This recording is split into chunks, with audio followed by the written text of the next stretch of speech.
Mrs. Gwines, and we are going to be talking about multiplying fractions today. So with that in mind, we have these notes. I have uploaded the PDF in your folder, so you can either print them out and write on them, or have them side by side on your screen to write along with us.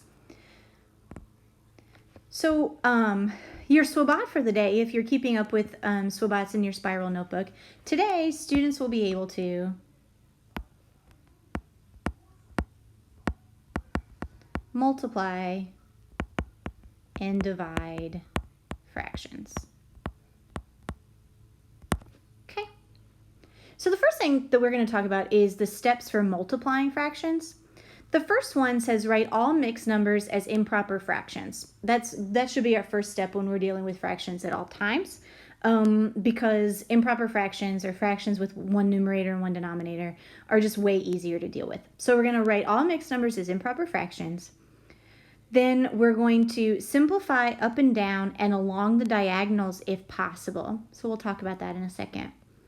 Then we're going to multiply the numerators to get the numerator and multiply the denominators to get the product for your denominator, and simplify if needed.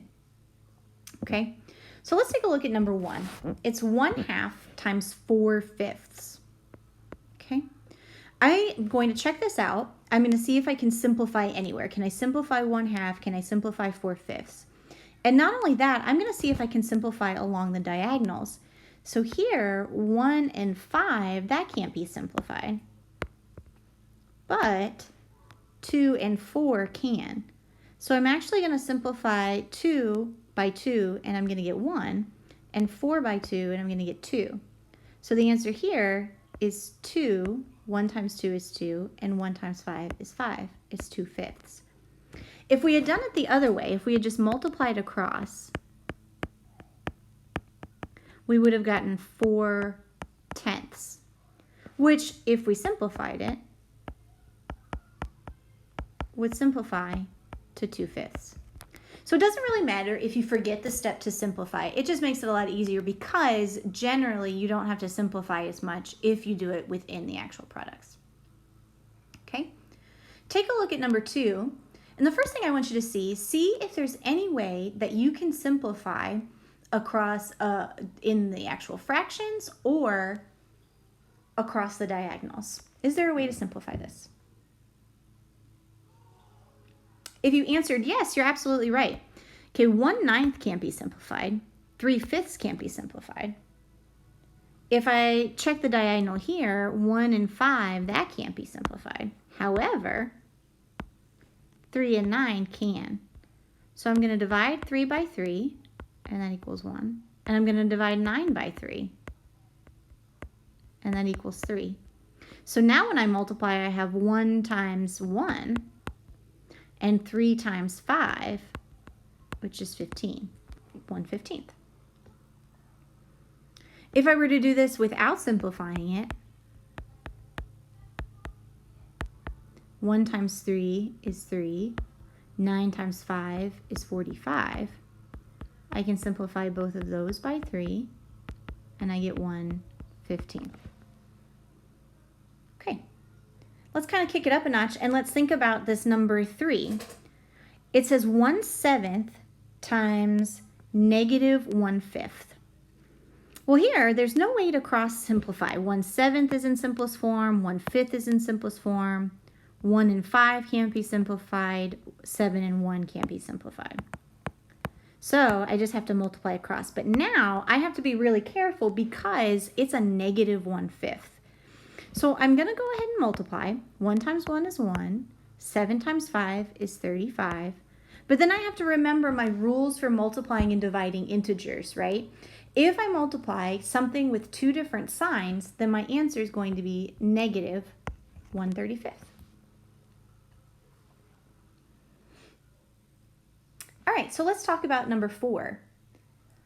4 has 2 mixed numbers, and I've already shared how I feel about mixed numbers. We've got to make sure that these are improper fractions first.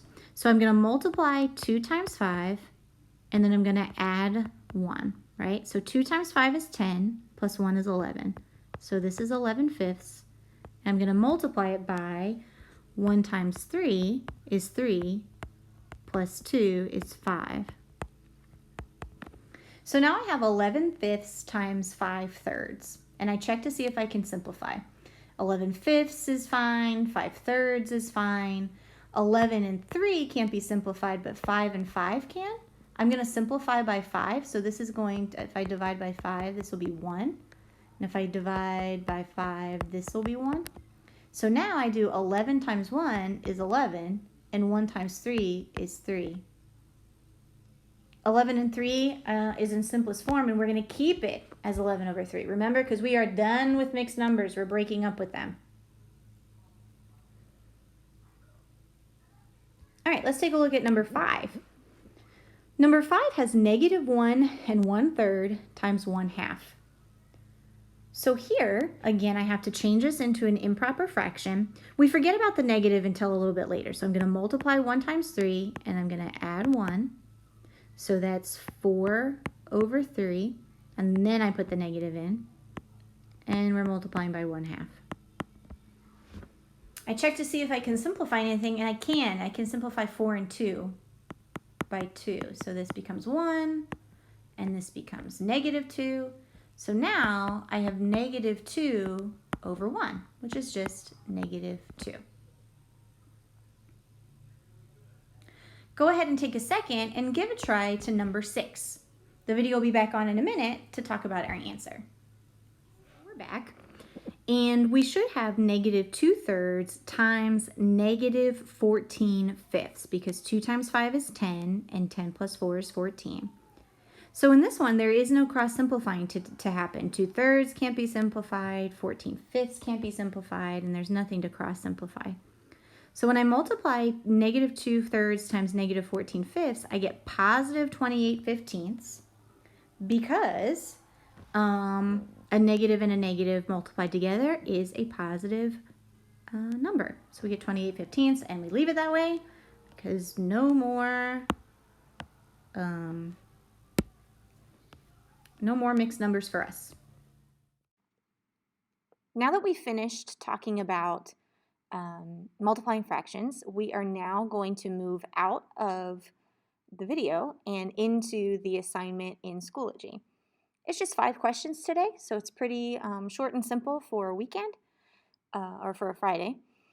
You know, if you have questions, you're more than welcome to message me on Schoology or an email, and we'll see each other again on Monday.